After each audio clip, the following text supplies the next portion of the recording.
উনি নিশ্চয়ই বুথে ঘুরবেন। আমি যেমন ভীম সিং বার্মার বাড়িতে এলাম, উনি ওনার কাউন্সিলরের বাড়িতে গেছেন, আই হ্যাভ নো অবজেকশন। কিন্তু 50-60 জন লোককে নিয়ে জড়ো করা, এই এলাকায় 99% ভোট বিজেপি পাচ্ছে। উনি এই এলাকায় এসে ভোটারদেরকে ভয় দেখানোর চেষ্টা করছেন। উনি বলছে বসতেই থাকুন। উনি বলছে কেন্দ্রীয় বাহিনী ভয় দেখাচ্ছে ভোটারদেরকে, কাউন্সিলরদেরকে ভয় দেখাচ্ছেন উনি। কাউন্সিলরদের যদি গুন্ডাদের কাউন্সিলর বানায় তাহলে ডান্ডা তো খেতে হবে। উনি তো কোনো ভদ্রলোককে কাউন্সিলর বানাননি, গুন্ডাদের কাউন্সিলর বানিয়েছেন।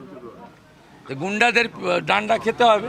কোথাও বুথ কেন্দ্রে কিছু করতে পারছে না, কোনো ফলস ভোটিং নেই।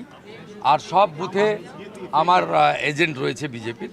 দিস ইজ ফার্স্ট টাইম সমস্ত 267 বুথেই বিজেপির এজেন্ট রয়েছে। 96 আমরা ক্যাম্প অফিস বানিয়েছি। ইলেকশন কমিশনের গাইডলাইন মেনে 2 জন করে চেয়ারে বসেছে। এটা হতাশার বসা।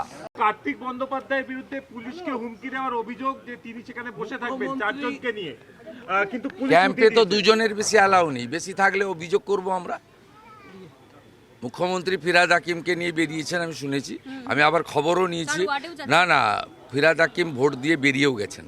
উনি যদি থাকতেন আমি কমপ্লেন করতাম, কারণ আজকে প্রার্থীদের পরিষ্কার বলা আছে 7টা থেকে 6টা নিজের নির্বাচন কেন্দ্রের মধ্যেই থাকতে হবে, অন্য কোথাও হস্তক্ষেপ করতে পারবে না। অর্থাৎ ফিরহাদ হাকিম প্রার্থী বন্দরে ওনার এই ভবানীপুর কেন্দ্রে প্রকাশ্যে ঘোরা, আমি যেটা করেছেন সকালে ওটা আমি ছেড়ে দিচ্ছি।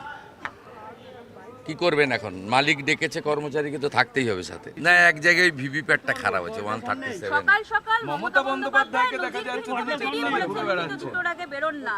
ঠেলায় না পড়লে বিড়াল গাছে ওঠে না, কোনো লাভ হবে না।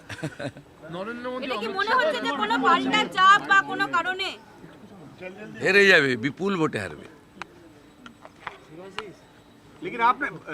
সব হিন্দুরা বাড়ি থেকে বেরিয়ে এসছে না, টিকাওয়ালা লোকরা। অনেকগুলো ভোটের থেকে এবারের ভোট অন্যরকম, আপনারা দেখে নিয়েছেন।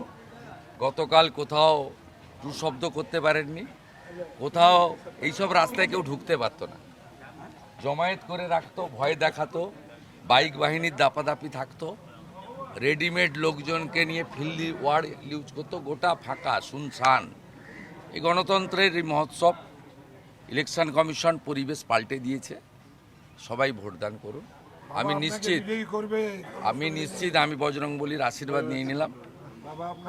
মমতা বন্দ্যোপাধ্যায়ের পরাজয় শুধু সময়ের অপেক্ষা।